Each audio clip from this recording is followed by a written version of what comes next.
केलं होतं मी प्रचाराला. माझ्या मतदारसंघात सकाळी मतदानाच्या वेळेला मी आलो. एवढा विश्वास कार्यकर्त्यावर असावा लागतो आणि तेवढा त्यांचाही नेत्यावर असावा लागतो. आणि म्हणून त्यांच्या भरोश्यावर आमच्यासारखे नेते आम्ही तर मतदारसंघात पाय ठेवत नाही. पण कुणाच्या भरोश्यावर? तर ते कार्यकर्त्यांच्या भरोश्यावर, तुमच्या भरोश्यावर. आणि म्हणून गुलाब भाऊनी सांगितलं खरं आहे की सोन्यासारखे कार्यकर्ते आमच्याकडे. आणि म्हणून आमच्यासारखे साधारण माणसं, मास्तरांची मुलं गुलाब भाऊंकडे काय होतं, माझ्या गुलाब भाऊनी सांगितलं 10,000 मतं, माझ्याकडे 3,000 मतं पण नाही समाजाची, पण लोक देतात निवडून. माझी बायको 7 वेळा 8 वेळा निवडून आलेली आहे. 4 वेळा जिल्हा परिषद सदस्य आहे, 4 वेळा नगराध्यक्ष झालेली आहे, 8 वेळा तिला निवडून दिलेलं आहे. हे कसं होतं? तर जीवाला जीव द्यावा लागतं. असं नाही होत साधं. रस्ते केले, इमारती बांधल्या, झालं आपलं, मग भाऊ भेटत नाही, तिकडे चालले तिकडे झाले. पण त्यांच्या संकटाच्या काळात, सुखादुःखात तुम्हाला त्याच्याशी एकरूप व्हावं लागतं. त्यांना वाटलं पाहिजे माझ्यावर अर्ध्या रात्री संकट आलं तर माझा नेता या ठिकाणी तयार आहे, तो माझ्यासाठी धावून येईल. आणि आम्हालाही वाटलं पाहिजे की आमच्यावर काही अरिष्ट आलं तर आमचा कार्यकर्ता खंबीरपणे आमच्या पाठीशी उभा असला पाहिजे. तेव्हा सगळे जमतं. हे एकमेकाला पूरक आहे. नाही तर नेता हवेमध्ये आणि कार्यकर्ता विचारा कामच करतोय ते होत नाही, असं होत नाही.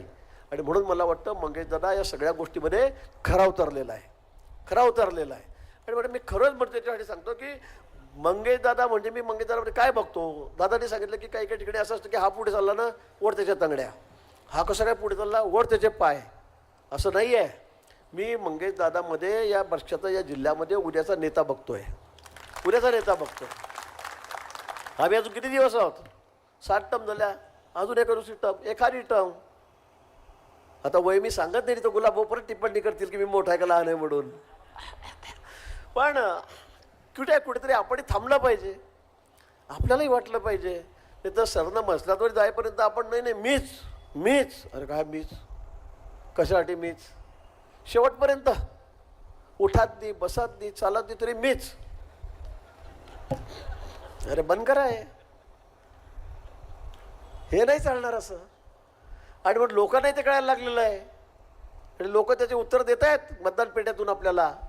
आणि म्हणून आपणही केव्हा थांबायचं, कुठे थांबायचं हे आपल्याला कळालं पाहिजे. पण हे होत असताना, थांबत असताना उद्याचं पक्षाचं भविष्य काय, ज्या पक्षाने आम्हाला एवढं मोठं केलं, आम्ही काहीच नसताना आम्हाला या ठिकाणी एवढी पदं दिलीत, 3 टर्म झाले, आपण आमदार त्या ठिकाणी मंत्री आहोत, 35 वर्ष आमदार आहोत, अजून काय पाहिजे. खरं गुलाब भाऊ सांगितलं अतिशय खरं आहे.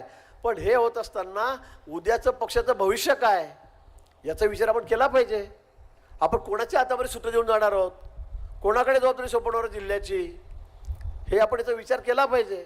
आणि म्हणून मला वाटतं की अतिशय योग्य त्याच्यावर उत्तर असेल, माफक उत्तर असेल तर मला वाटतं मंगेशदादा आहे.